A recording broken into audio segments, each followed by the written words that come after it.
So we'll begin this morning with Priscilla Tennant, our Associate Pastor. Good morning, everyone. Happy first Sunday of August. We are so thrilled that you're here with us to worship this morning. Many of us are on land that was traditionally stewarded by the Lenni Lenape. So as we honor the sacred land, may we be in solidarity with our Indigenous siblings. Our prelude song is Waken Your Song by our very own Kyoko Makino. And as we play it, we invite you to put on your gallery view. That's at the top right for most of you, so that you can look around and notice who is here with you sharing in this worship experience.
You all look so lovely. I don't know if it's the lighting or the music or just your true beauty, but you all look beautiful. We have the pleasure of being led in our opening song by Care Mesner. Please join me in singing Gathered Here. We'll sing it through 3 times.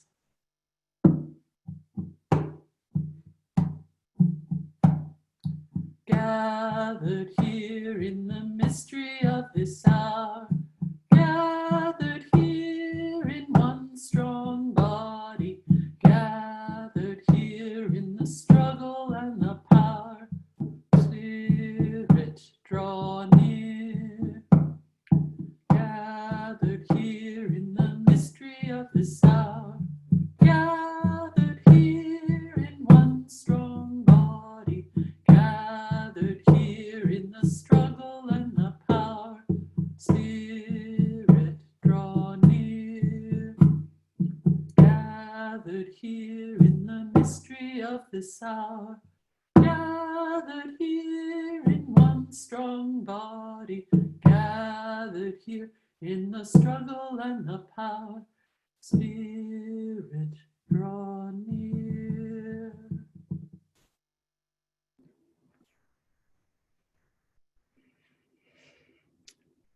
Our opening sentences this morning are adapted from Let Us Become Enough by Adrienne Marie Brown, who's a great person to follow on social media if you're interested. And we will be led in our responsive reading, which you're invited to read along at home. But we have the pleasure of being led by Susanna and Katie. And maybe if we get lucky, Emerson will make an appearance.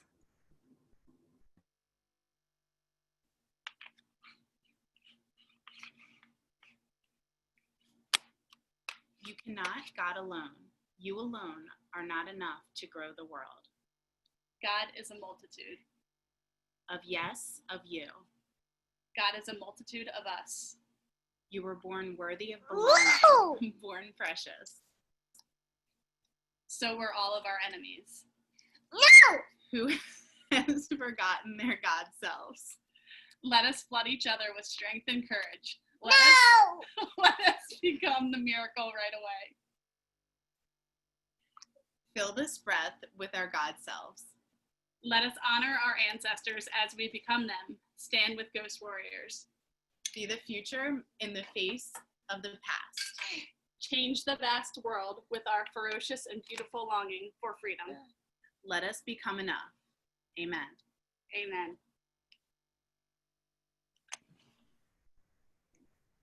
Thank you so much, especially to Emerson for what you added. That was lovely. And at this time, we will have our time with children led by our senior pastor, Linda Noonan. Well, I think if I'm not mistaken, we just had our time with our child this morning. So unless I'm missing somebody, I think Emerson, you are the beloved kid in the room. And I think you just gave us the message, which is you are enough and we are enough. And I'm so glad that you are here this morning. So we're so happy to see you, and thank you for being here this morning. So here we are all waving at you, and really, really happy that you and your mamas are with us this morning. So thank you so much. Oh, yay. So back over to Priscilla for announcements.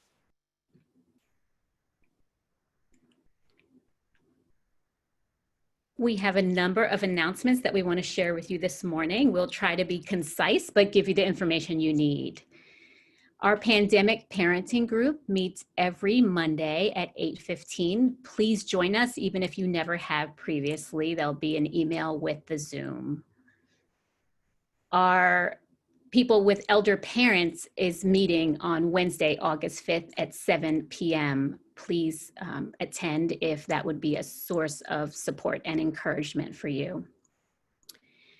Our grief group is also meeting on August 6th, this Thursday at 7 o'clock. And we just remind you that we define grief in a really broad way, that it just doesn't have to be that you lost someone specific that you're grieving, but also the collective grief that we are all sharing in this moment. I was able to attend this group, and it's journaling prompts, and it really shifted something in my spirit. So I invite you to consider it. The next Sci-Fi Book Club is meeting on September 22nd. So you have some time. So please consider joining us for that. And there'll be more information about that as that approaches. We are asking you to join us for a sacred Zoom prayer experiment that's going to happen on an upcoming Wednesday on August 12th. Our prayer time is so special to us, and we want to experiment with using Zoom breakout rooms, which is something we might do in the future during a service, but we thought that we should first try on an evening when we can come together and share our prayers. So please consider that, and there'll be more information about that. Prayer requests can be sent to prayers@chestnuthillunited.com. We would love to be praying for you confidentially, and also you'll have an opportunity later to share prayers as well. We have a community newsletter coming, and so please look out for that. We're trying to be more concise in our communications, And if you're not on our church email list, please consider either emailing us or putting it in your chat, in the chat with a request. Just put your email address so that we can make sure that you receive the information you need. Today is the first Sunday, so we will have our first Sunday coffee hour where you'll get the opportunity to share and catch up with people in breakout rooms if you're able to stick around. As always, a big thank you to Terry Roberts, who is running our tech for us. And then we have some individuals who are going to share some announcements. So I'm going to ask first Care to share an announcement, and then we'll go to Ovid. Hi, everybody. So as you can see on the screen, there are the church has purchased an all-access pass to the Naramata Center, which gives you free access to 40-ish online programs now through the fall. I'm leading 2 of them, and we wanted to highlight those for you. One starts August 10th through 14th, Monday to Friday, called Crafting Your Heart Story. We'll be using art, journaling, collage, poetry, and so forth to tell a bit of our own story and share it and have it heard in community. That one is, they're going to decide tomorrow whether to run it or not, depending on numbers. So if you think you want to do that one, please maybe shoot me an email. After I finish speaking, I'll put my email in the chat box because we would need to know that as soon as possible. My hunch is that that one might get canceled.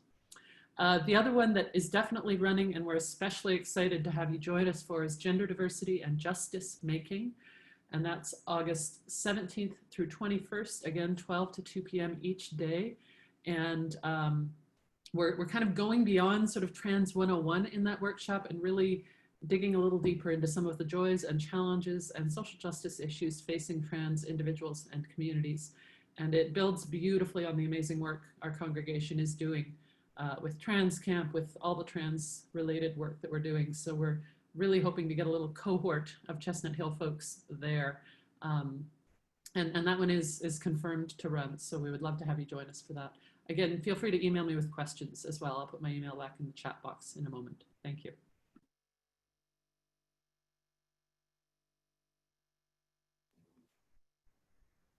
And now we'll hear an announcement from Ovid.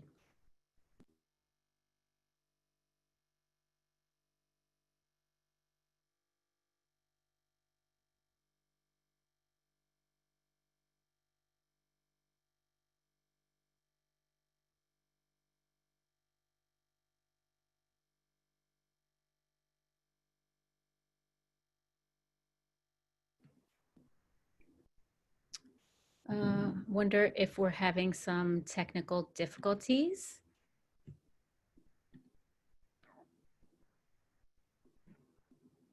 Hello? There you are. We can hear you, Ovid. I had to unplug and replug things. Good morning. I am Ovid. My pronouns are they, them, their. And I also use the word love for a pronoun. And so this will be an announcement that I make other times, especially when there are younger folks amongst us. But I wanted you all to know that this year is like the 175th anniversary of the church. And so I've been working on one of the things that we were doing before the pandemic started with Sunday school is looking at some of the artifacts from the church. And so I wanted to have us do a project, like a youth-oriented project that other people could join us along and look at some of the history things, learn some stuff about the church. And there's a lot of different ways this could go. So we'll need we'll need people who are researchers and people who are interested in trains and people who are interested in people and people who are interested in learning about soldiers and graveyards and things like that. So I'm not sure how long this project might last, but it could last a year or more or less. But I wanted us to start thinking about that and getting excited about that. And probably this announcement would not be great unless I shared a quick little fact. And one of those is that this week, Margaret sent me an article I'll share it somewhere, but it's in the Enquirer, and it's about local Native Americans and imagery, including mentioning a person named James Logan. So if you, in this art, in the article that came out, it's like, okay, we're not that great of a fan of James Logan, but in some of the Chestnut Hill history stories, it's like all of the Indians loved James Logan and hung out at his house a lot. So those are two different stories. And there are also stories that are relevant to our values as a church community and the property and things like that. So taking a look at some of that stuff is a goal, and hopefully other folks will want to join us, and there'll be more information later. Thank you.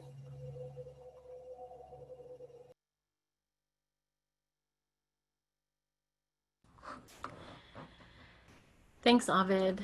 Thanks so much. It's a really exciting moment to think about who we've been for the last 175 years and who we are becoming and who we might be for the next 175 years. Just a note, the sermon this morning is going to make a little more space for interaction. So you get to play along at home a little more maybe than usual during the sermon.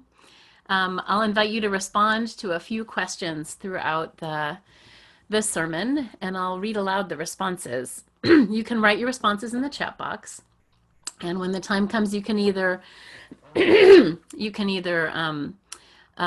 send those to everyone. You'll see that in the chat box, everyone is an option in the room. If you would prefer, and you're welcome to send them to me privately, which means you can send a message just to me. I will read all the responses. I won't give any identifying information about the person who sent it. So you can either put your response in the general chat box to everyone, or you can send it to me, and I'll read the responses without naming. So you can, if you want, if it's helpful, you can kind of locate how to send a message either to the whole room or to me right now so that you're ready when the time comes. Some of us on the pastoral staff have been on a bit of an Old Testament, or what is better termed Hebrew scriptures, bent lately. Maybe it's the floods and the plagues and the violence and the liberation and the raw human drama that we find there that, oh, I don't know, somehow just speaks to this moment. This week in our text, we journey with Jacob. Jacob was the son of Isaac and Rebekah and grandson of Abraham and Sarah. He was also a twin. His older brother, by probably just minutes, but it made a big legal difference, was Esau. Jacob and Esau, like all siblings, had their ups and their downs, though mostly we hear about the downs, such as the time that either Jacob tricked his older brother out of his birthright and all the privilege that went with it, or Esau gave it up willingly, depending on your interpretation, over, of all things, a bowl of lentils. Things fall apart for them. Here in Genesis this morning, we meet Jacob sometime later. He's heading to see this brother from whom he's been estranged for years. He brings gifts. He sends his servants and wives and maids and children and animals ahead, saying that he will follow. So we find him here alone in the desert in the middle of the night. When most people talk about this story, they talk about Jacob wrestling with an angel. But if you notice, the text here doesn't exactly, or actually say angel. From Genesis 3, verses 24 to 31. Jacob was alone, and a man wrestled with him until daybreak. When the man saw that he did not prevail against Jacob, he struck him on the hip socket, and Jacob's hip was put out of joint. Then the man said, "Let me go, for the day is breaking." But Jacob said, "I will not let you go unless you bless me." So the man said to him, "What is your name?" And he said, "Jacob." Then the man said, "You shall no longer be called Jacob, but Israel," which means God fighter, for you have striven with God and with humans and have prevailed. Then Jacob asked the man, please tell me your name. But he said, why is it that you ask my name? And there the man blessed him. So Jacob called the place Penuel, saying, for I have seen God face to face, and yet my life is preserved. The sun rose upon him as he passed Penuel, limping because of his hip. Our first reading comes from the writings of gay activist Cleve Jones on a dream he had over 35 years ago. That's a dumb idea. No one's going to do that. Dennis took a deep hit on the fat joint that was being passed around his kitchen table, and he shook his head. It's too complicated, and what's the point? And besides, nobody knows how to sew. I could see it so clearly in my head, and it was starting to make me crazy. All I had were words, and apparently the words I had were insufficient to paint for others the image in my brain. The National Mall, covered in fabric stretching from the Capitol to the Washington Monument. But whenever I began to talk about it, I was met with blank stares or rolling eyes. Even the word had power for me. Quilts.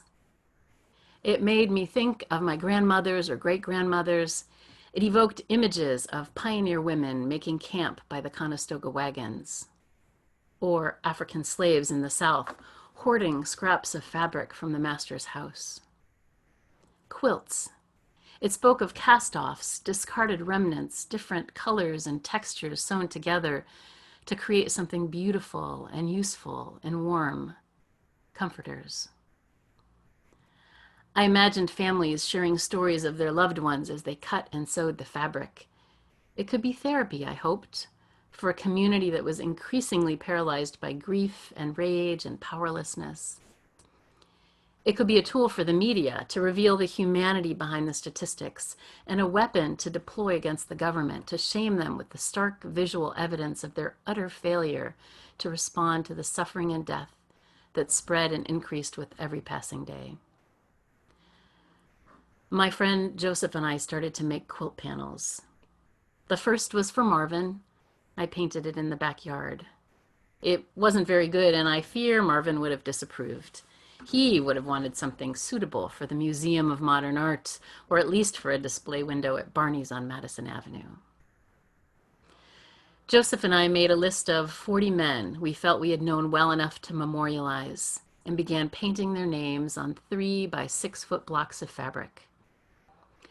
We both remembered that night on Castro Street and talking of how much land would be covered if the bodies of our dead were laid out head to toe. Each panel was the approximate size of a grave. For over a year, activists from around the country were working to organize a mass march for lesbian and gay rights to be held in October 1987 in Washington, D.C. I was determined to unfold the quilts on the mall at that march. By June, we had several dozen panels created, and as the annual Gay Freedom Day celebration approached, we asked San Francisco Mayor Dianne Feinstein for permission to hang the first 5 squares at City Hall.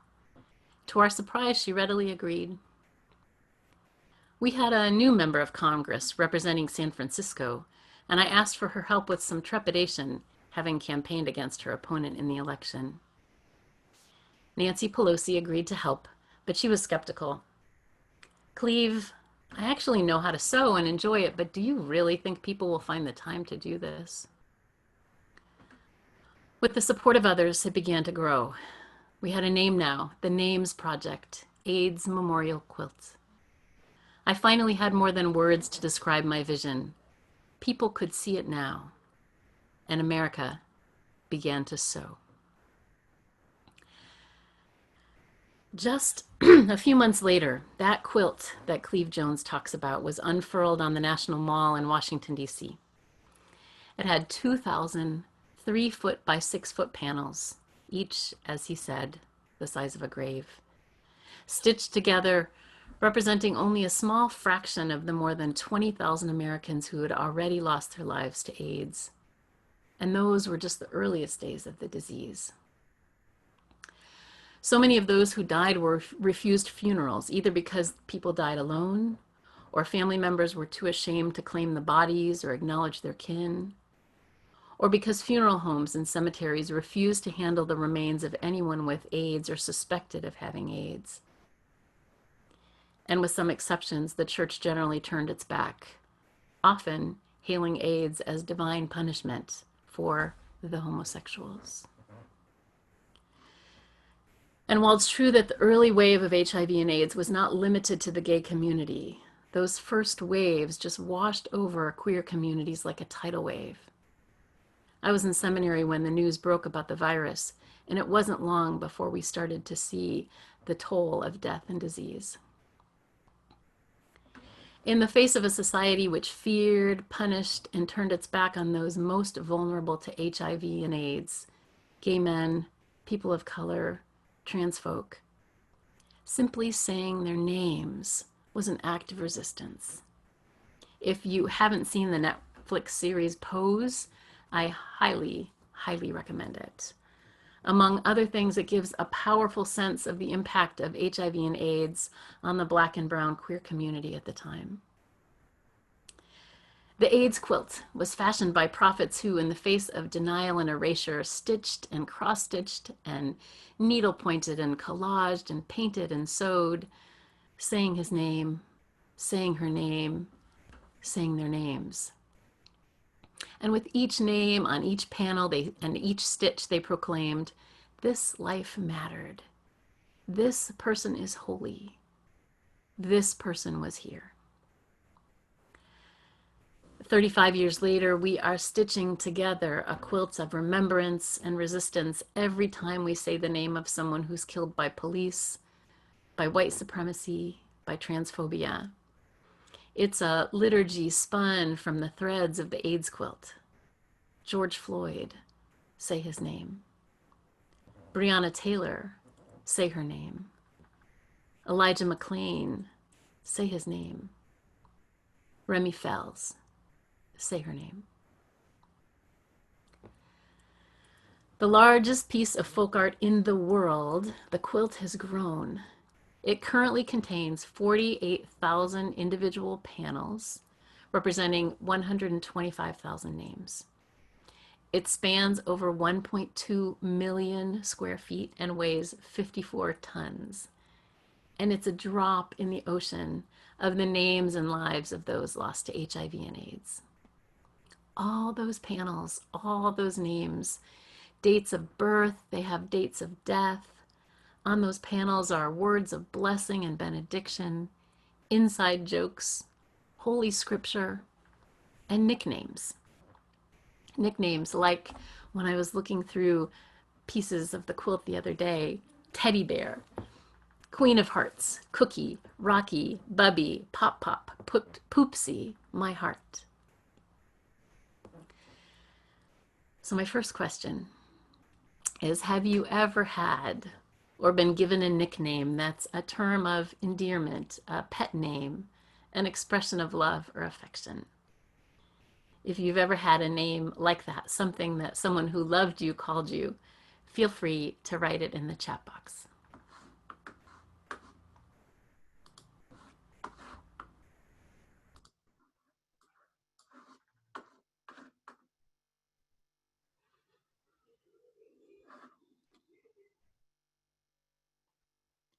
I'll read these. Pumpkin, Kid, Mama,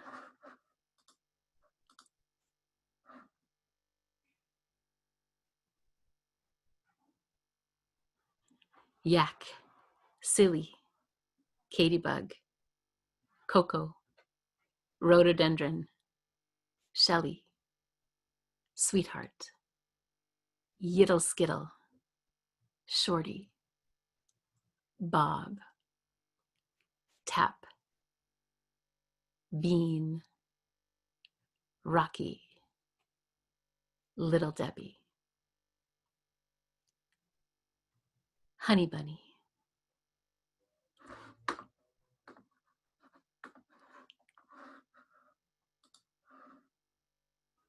Our names are inscribed in God, or maybe they're inscribed on God.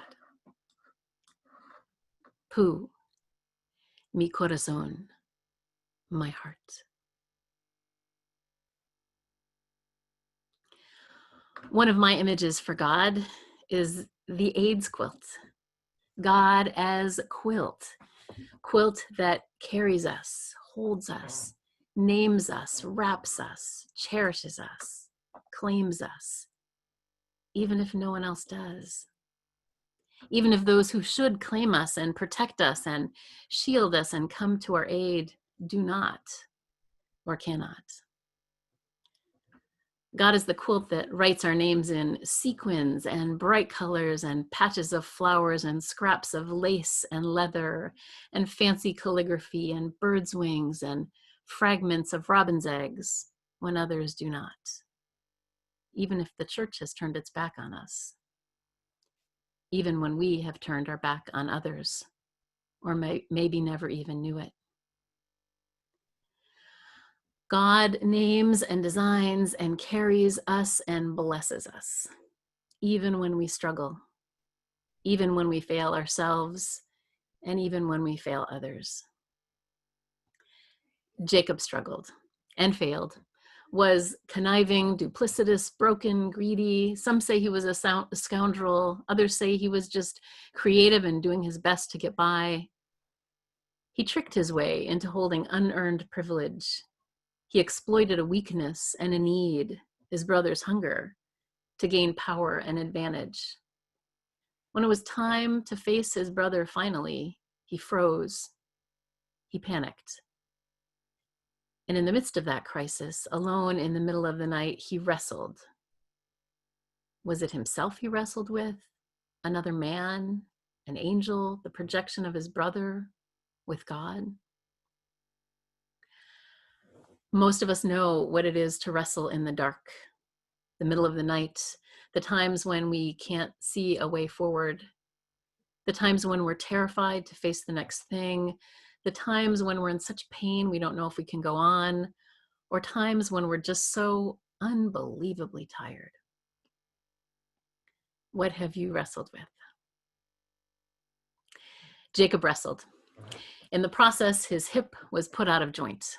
Physically or spiritually, we don't know, but he walked away with 3 things from that encounter: a limp, a blessing, and a new name, Israel, which means one who has gone up against God, struggled with others, and come through.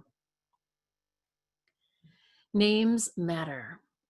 There are the names we've been given by those who gave us birth or those who claimed us. There are the loving names, the nicknames, pet names, terms of endearment that others have given us.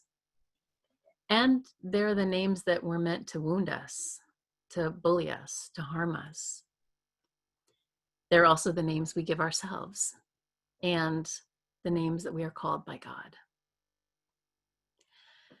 I invite you to take a minute, if you would like, and think about a name you have been given or that was used for you that did harm. Maybe it was a name that someone called you. Maybe it was something that you have called yourself. I invite you to think about a name that you have been called by others or yourself that's done harm. And again, you're free to write them in the chat.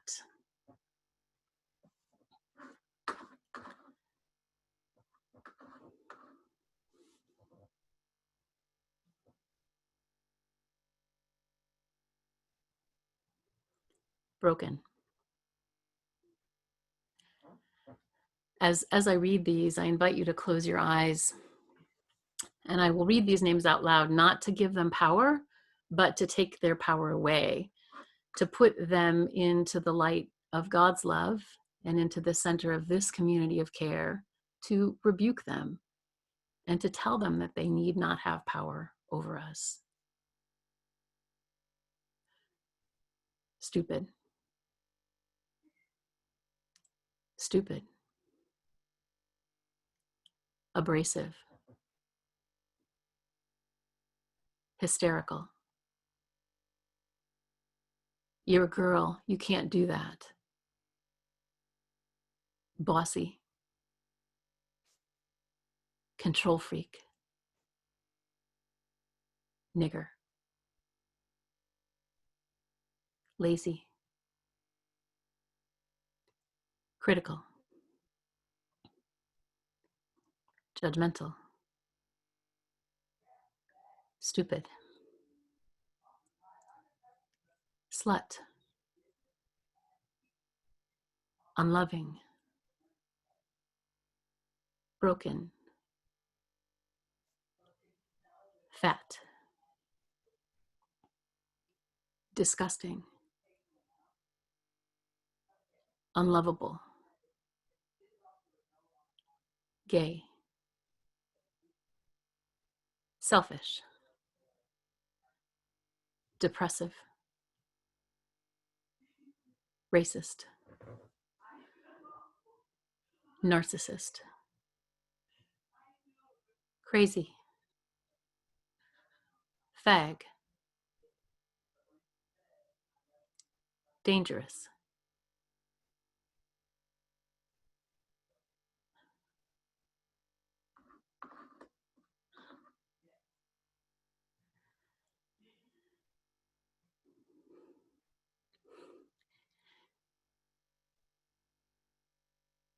These are not the names God chooses for us. Trouble,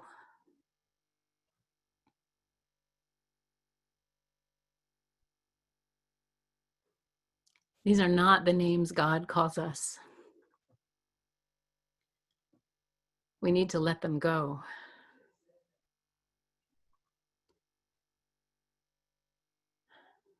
And did you notice how quickly they came, how many there were, how so many of us had names right away that came to us, the things that have wounded us, many of which we have also called ourselves. Now, I invite you to think about the times that you have struggled and come through, times that you have wrestled and returned, even if it was with a limp. Times you've faced the hardest stuff, faced pain, faced fear or failure or despair. Think about just some of those moments where you faced hard stuff and you came through, even if it's not in the way that you wanted to, but you came through. I invite you to think about one or more of those times, times when you have wrestled. Imagine that God sees you wrestling, has seen you wrestle, saw you wrestling then. Imagine, if you can, that God has seen you come through and as a result has given you a new name. I invite you to take a minute, close your eyes if it helps. Imagine that you are wrestling and that God is blessing you and giving you a new name. See if you can hear or feel or notice a name, a word to describe you, a word for you rising up inside of you. What name has God given you as a result of your wrestling and coming through? See if you can notice a name that God will have given you to mark the ways you've come through the hardest stuff, or just come through the daily stuff of waking up each day in this world right now. If there was a name for you now, a word to describe you, what would it be? And again, I invite you to write it in the chat.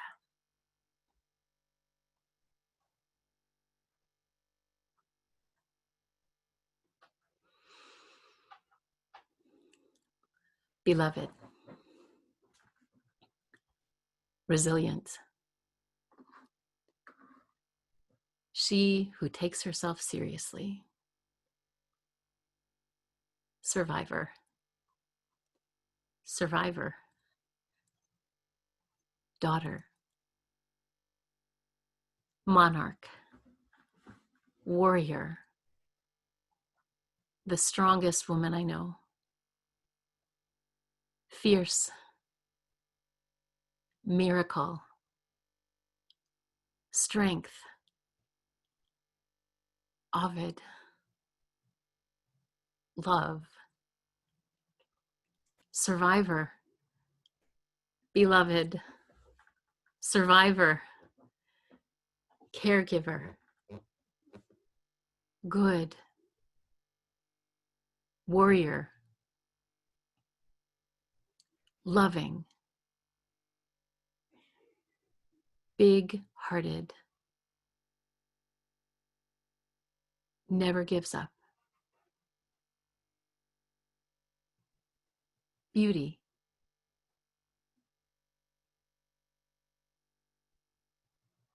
Strong. Persister.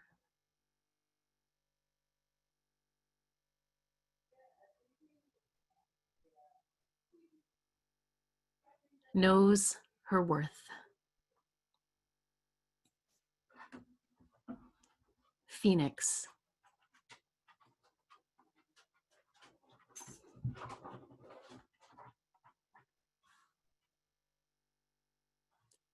Unconditional love. Worthy.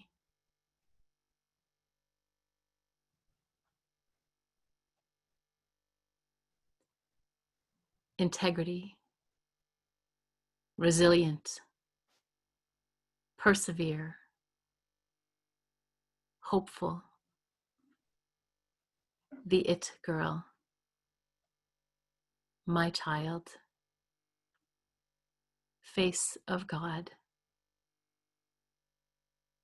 Mommy.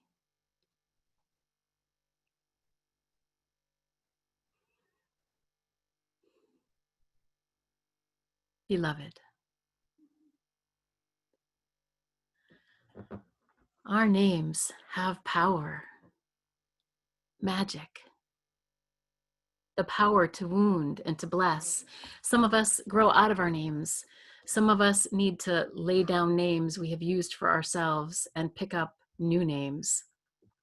Names that speak to what we love and who we are and how we commit ourselves. Names that those who love us would use. Names that God uses for us. Some of us have done that. We've let go of dead names in order to celebrate our most alive, holiest, and fullest selves. Maybe a time like the one that we're in now requires new names that connect us to our power, our joy, our faith, our hope, and our love. This past week, as some of you know, in an all-church email, I invited you to think about what you love and who you are. And I invited you to practice claiming your belonging in God. This is how some of you responded. And thanks to Kyoko for providing the music, which is the song, A Child of God.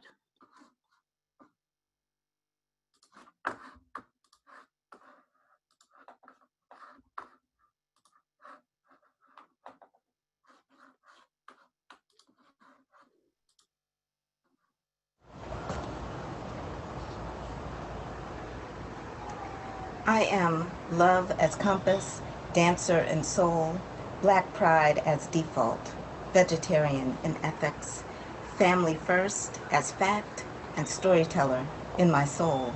I am a child of God. I am music pumping, heartbeat jumping, woman loving. I am a child of God. We are children of God.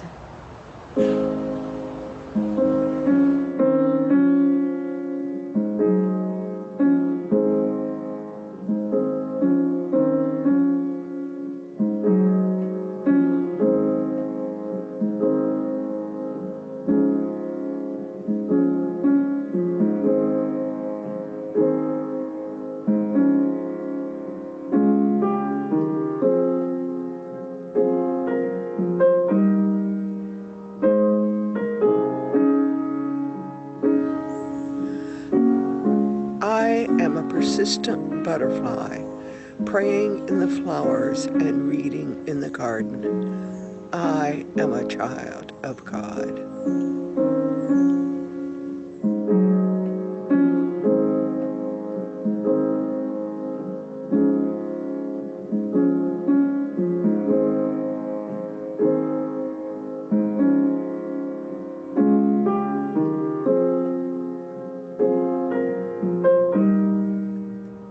perseverance. I am Mars. I am a child of God.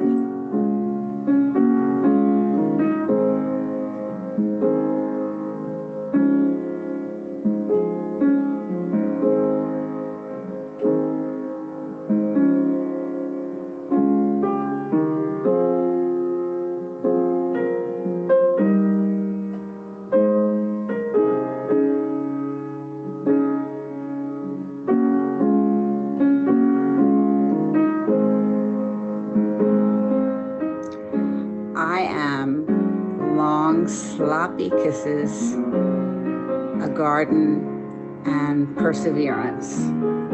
And I am a child of God.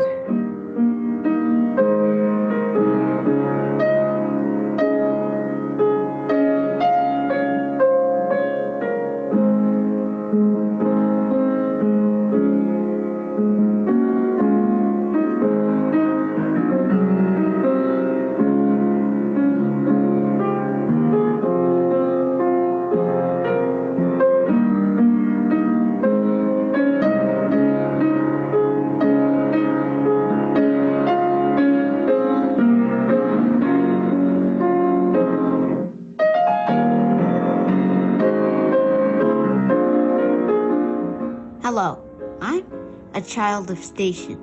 Not really, but I'm also a child of God.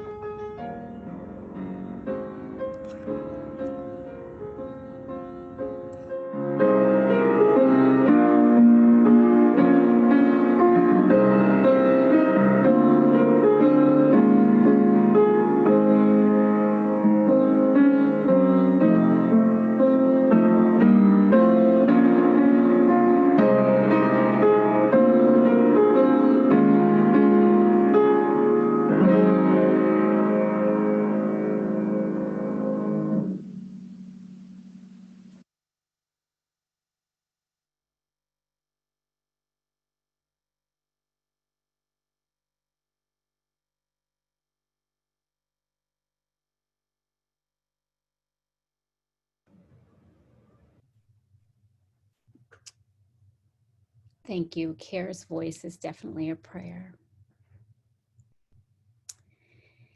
At this time, we are going to have our time of offering and our spotlight on generosity. So a few reminders about ways to give and the fact that we continue to need your gifts so that we can thrive and show up in our community.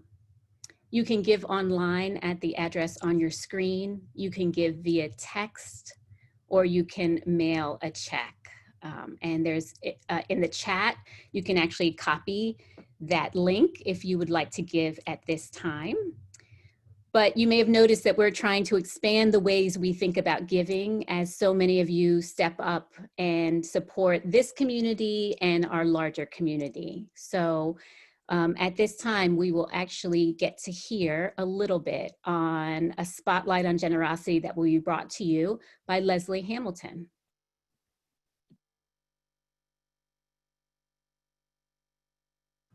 Unmute myself.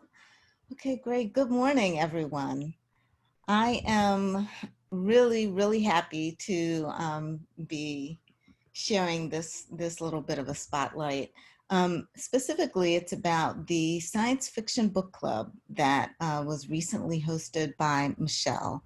The discussion was just a very wonderful, healthy discussion from a range of participants, some of us who had read the book years ago, some who literally finished it, I think 5 minutes before the book club, some of us who are real science fiction aficionados from way back, and some of us who didn't particularly like science fiction. And it really didn't matter because the discussion was fantastic, and the host of the science fiction book club had done such a phenomenal job. So big kudos to Michelle. And just to give you just a little like smidgen, when you think of a book club, you think of people kind of coming together and just sort of having open conversation around the book that they've just read, which is wonderful in and of itself. But Michelle is next level. So she truly is. She's just next level, and it's wonderful. So Michelle had prepped us going into the book club with different podcasts that we could listen to, links to where we could actually get the book, just etc. And then once we got to the book club, had come up with, and I don't think I'm actually exaggerating, with something like 7 or 8 different categories that we could select from in terms of how we wanted to direct the discussion. And she had prepared for every single one of those directions that we might go in. I think we ended up talking about gender, slavery, and religion in the context of this particular story. People just were willing to kind of share their thoughts and their experiences. It was wonderful. Michelle also had an interview clip with Octavia Butler, who has, if you've never heard her, the most amazing resonant voice. She was just a fabulous talent. And Michelle was really able to not only help us in terms of, getting into the book, but actually putting a face on it with showing some of Octavia Butler and some of her thought processes that went into it. The book was Parable of the Sower. I was so enthusiastic. I actually went and got the graphic novel. So I can probably, I have a very highly sought after can of Lysol. I can spray down the book, and it is available through Leslie's Lending Library if you would like it. And after it was done, not only that, Michelle then came back and left us with more tasty bits after the book club meeting, shared with us discussion guides, shared with us the podcast of Octavia Butler that she had listened to. I mean, I really could just go on. I was so impressed and overwhelmed with the amount of how generous she was with her time in preparing for this, and the thoughtfulness that went into it. And I mean, just look at that smile. So that's what we were greeted with when we came in, and the welcome and the enthusiasm. If you missed this last book club, all I can say is those who know better do better. I invite you to join. The book is The City We Became. As you can see, I already have my copy. N.K. Jemisin, another fantastic author, African-American female science fiction author. I would just encourage you to join and come get some of this Michelle love and awesomeness and fantastic conversation with everyone who joined. So thank you, Michelle, for your generosity of spirit in bringing this to Chestnut Hill United Church. Thank you. Thank you, Leslie, for that incredible testimonial. And again, just a reminder that this is the kind of thing that's made possible through not only the gifts, our financial and material gifts to this congregation that can kind of keep us going and be a container for this kind of growth and experience, but also the kind of gifts and resources that we bring to one another. And this morning, the ways in which Michelle's offering herself is really transformative and a complete delight. So thanks to both of you. One of the ways that we are known is in our relationship with one another. We're known because of the people and the communities we associate with. Our closing song reminds us that we shall be known by the company that we seek. So we're really, really glad that this morning you sought out this company, this community, and these relationships. So for our closing song, we are going to put the words on the screen and invite you to sing along to this song called We Shall Be Known.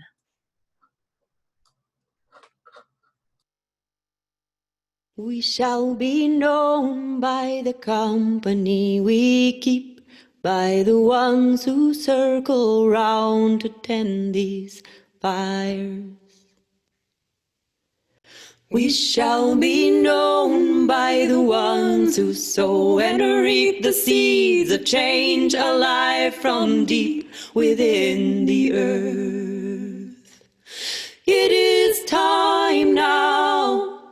It is time now that we thrive. It is time we lead ourselves into the well. It is time now, and what a time to be alive. In this great turning we shall learn to lead in love. In this great turning we shall learn to lead in love. We shall be known by the company we keep, by the ones who circle round to tend these fires. We shall be known by the ones who sow and reap the seeds of change alive from deep within the earth. It is time now. It is time now that we thrive. It is time we lead ourselves into the well. It is time now, and what a time to be alive. In this great turning we shall learn to lead in love. In this great turning we shall learn to lead in love. We shall be known by the company we keep, by the ones who circle round to tend these fires. We shall be known by the ones who sow and reap the seeds of change alive from deep within the earth. It is time now. It is time now that we thrive. It is time we lead ourselves into the well. It is time now, and what a time to be alive. In this great turning we shall learn to lead in love. In this great turning we shall learn to lead in love. In this great turning we shall learn to lead in love. In this great turning we shall learn to lead in love.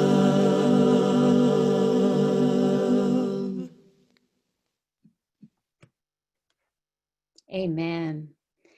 As a reminder, we can't actually physically gather in Cosmos, but you can name your breakout room Cosmos. So if you have time to stick around to check in with your people, please stick around. If you're new to the community, we want to get to know you as well. So after the benediction, if you're able to stick around, we will put you into breakout rooms to check in for 15 minutes.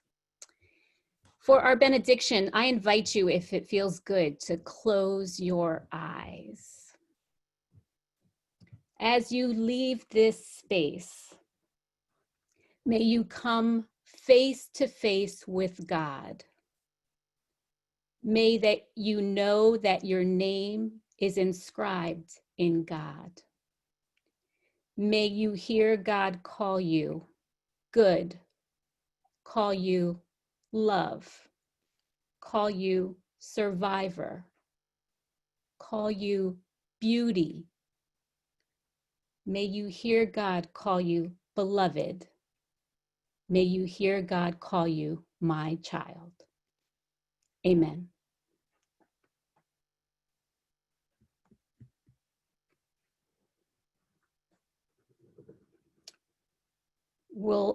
Feel free to unmute yourself so that you can say hello as we get ready to figure out our groups for our time together. We'll give you some instructions. If you're not joining us, enjoy the rest of your day. Thank you for being with us.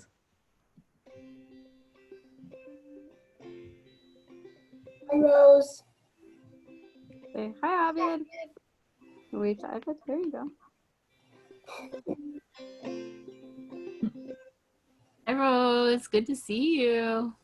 Hi, Linda. Hi.